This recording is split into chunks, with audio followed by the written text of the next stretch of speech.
If you work with or have a child with autism who is learning to talk, this episode is to teach you an active ingredient tool that you want to add to your intervention toolbox today. And that tool is called Parent Tease. So before I dive into Parent Tease, I'm going to give you a little bit of a research review, and I'm going to tell you what I've found in my clinical experience.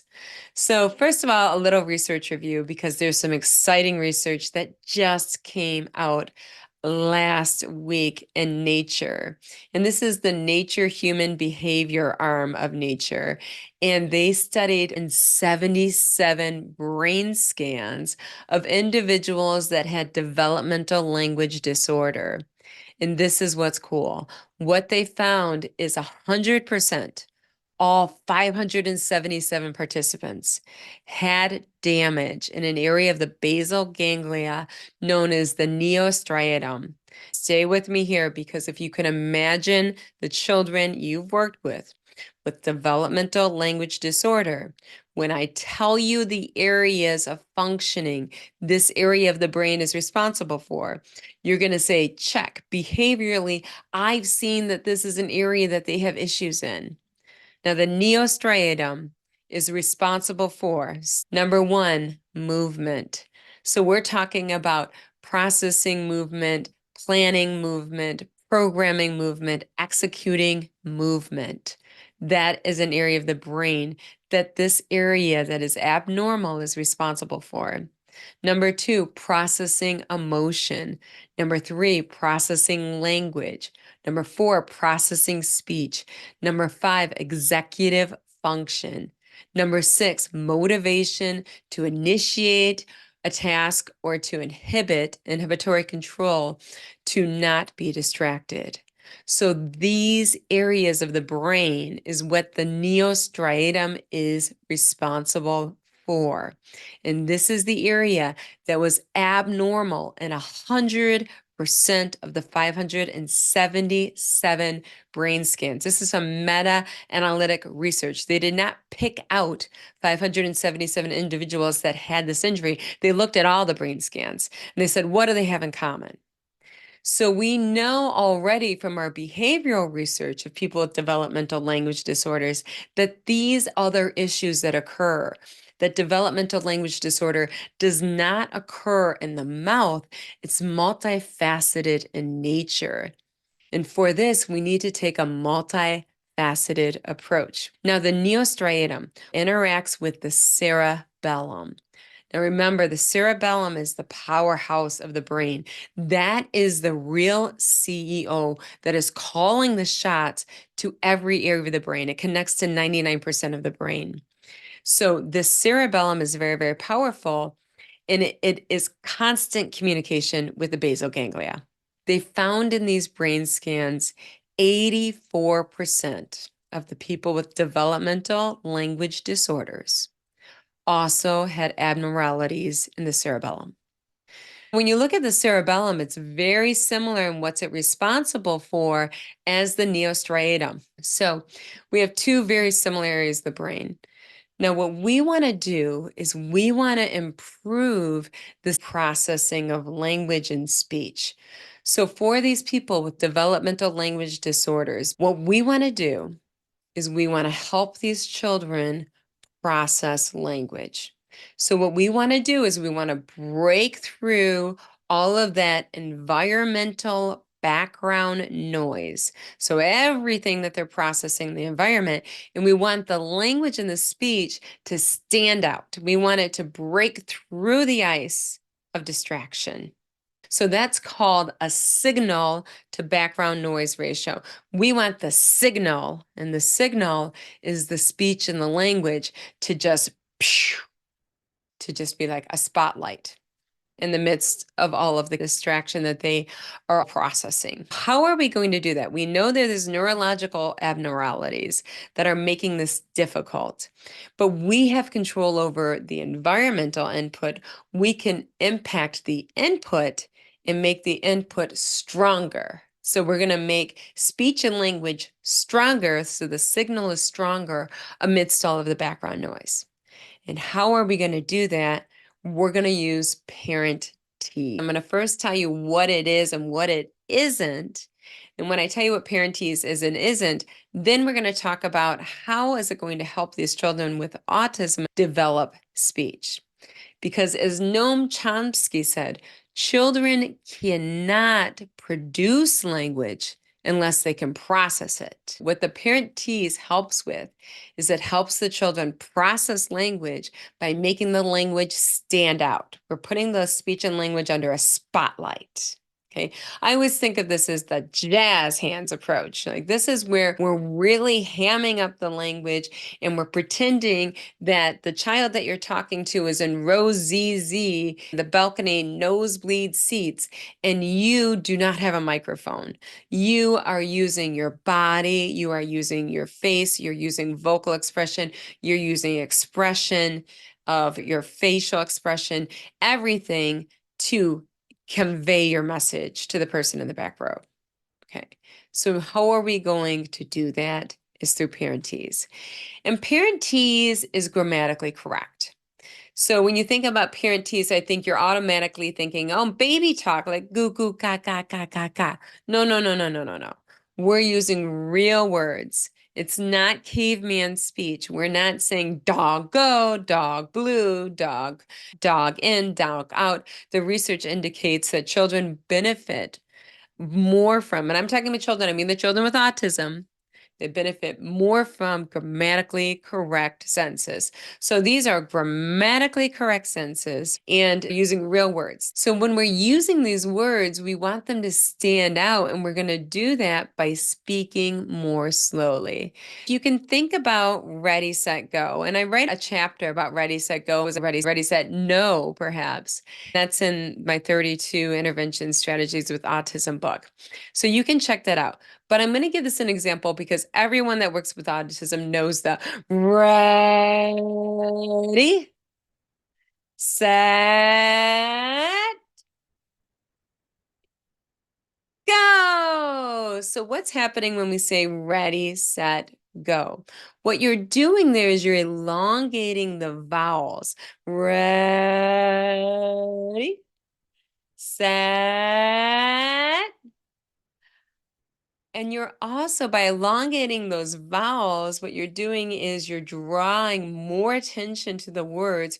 You're making the words longer. And what the research indicates is when we listen to other people, we don't cue into their consonants as much as their vowels to understand what they're saying. So when I work with children with autism and their vowels are off, and many times they are off, and I work with children with childhood apraxia speech as well, and their vowels are off because of diphthong difficulties with the motor coordination, it's very difficult to understand them. If their vowels are on, I totally understand what they're saying. They can tell me a story about an outside event. I understand because I can hear it from the vowels.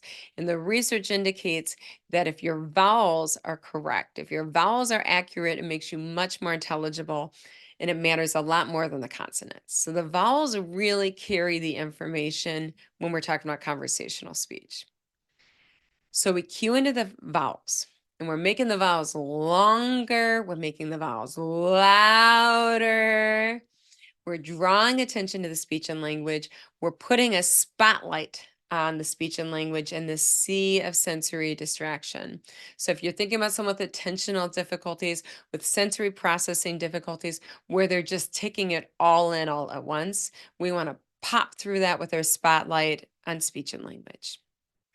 So the first thing we're doing is we're elongating the vowels longer. We're being louder, and we're being more exaggerated. So I'm more exaggerated in my facial expression. I'm more exaggerated in my body expression. This is parent tease. This is the way that we are talking to put the spotlight on the speech and the language. Now notice also I'm pausing. And when I pause, that gives the child a chance to take a turn. Ready, set, and then you pause. Yeah, you took a turn. I passed the baton to you and you said go, and then blah, blah, blah. The pause is another part of parent tease in which you're inserting pause to give the child a turn in the interaction so it can be back and forth. Another way we can use the pause with parentees is after the child does say some jargon, da la la la. Suppose they say da la la. You'd say, what?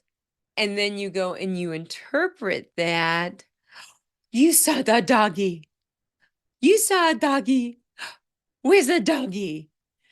So you're taking that child's jargon and you're turning that into his turn. And your turn is you're imitating what he said and interpreting it back. And then you throw the ball back at them. Where's the doggy? And they go, da da da. So, and then you once again, you imitate it, interpret it. So it's this back and forth turn taking that's occurring through pausing, in which is like, I said my piece, throw the ball to you. What's your piece? And then whatever they give you, you go ahead and interpret it and you turn it into a communication turn by imitating what you interpret back to them and you respond to that. So you want to keep that ball going back and forth and keeping those, think about when you play the game of catch back and forth and you want to do it as much as possible, 100, you're counting 101, 102, 103 until someone drops the ball. You don't want to drop the ball. You want to keep the ball going longer and longer and longer and longer. So that's another piece of the parent tease. So we talked about how we're going to do the spotlight. We're going to talk louder. We're going to talk longer with the vowels. It's easy to say the vowels because the vowels are continuant airflow sounds. We're exaggerating the facial expressions. We're going multimodal. We've got these huge cues because remember the child's row ZZ with our arms, with our emotions. Our emotions are much bigger than they would normally be because we know that processing emotion is also difficult. And that, my friends, is parentese. So we're also pausing to give them a turn. We're taking whatever they give us. So maybe it's like they look or they reach. It's not speech related. So before I gave you an example, if they do make some jargon, how you interpret that. But maybe they just reach and you respond to their reach. Oh, you want that. And you keep that ball going back and forth and back and forth and back and forth. And that's where you're inserting the pauses so that you can have balance in the interaction that goes back and forth. This is what parent tease looks like. And I bet you're probably thinking, does it work? Now, we do actually have research to show that it works. In 2013, Plus One actually studied 44 dyads, children with autism and their father dyads. That's a huge number in autism research. And what they found is that fathers that use this parent tease technique that I just shared with you with their infants, they had infants that were more socially responsive. So going and taking those interactions and making them bigger and louder and more expressive and grander and pausing, that does result in more social responsive interactions from the infants. This is very important because the research indicates that with dyads between children with autism and their parents, they find that a lot of times the children with autism are not attending to the parents' speech and the parents' facial expressions. By making it bigger, it's making that signal stronger so that the child is able to process the speech and the language and the emotions. I want you to take that parentese and add it into your toolbox. And I'm going to tell you, with children I've worked with autism, everyone has a different love language. Some children I've worked with autism really learn language through their eyes. I can be doing all of the parentese in the world, which is great because we're going multimodal.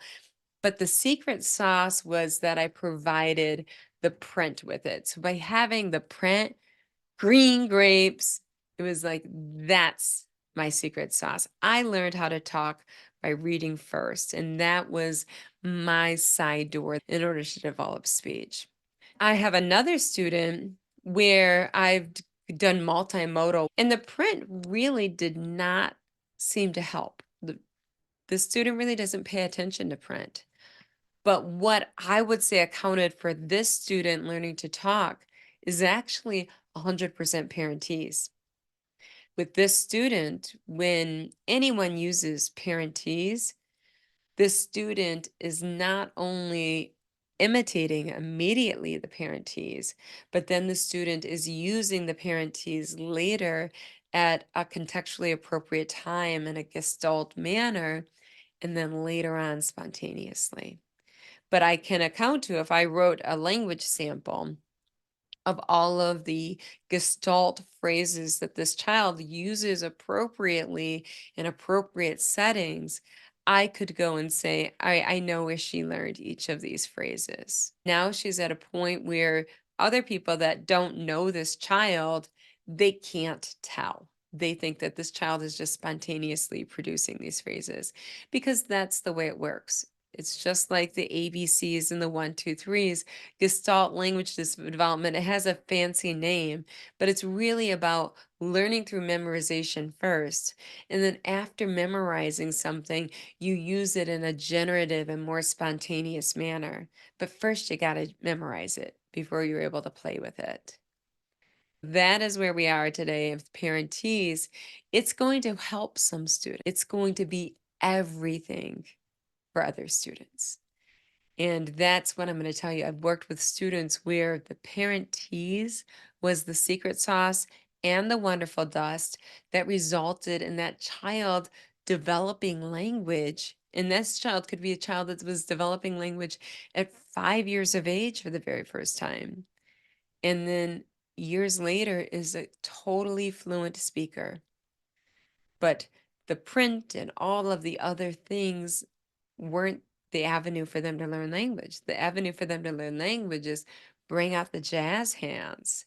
And you bring out the jazz hands and you do the over the top expressions and you do the slow, long, loud speech, then that's the ticket. So I want to make sure you add parentese to your toolbox, and it's going to be the secret sauce for some children you're going to work with. I also want you to think about using that parentese for children on your caseload that have developmental language disorder. And that's in consideration of these new findings of the anterior, which is largely responsible for processing language. We want to go ahead and make that language more salient. And parentese is a great way to do that. I want you to take all of this information, roll up your sleeves, and do what you do best. Make the world a better place, one child at a time. You are always going to be first.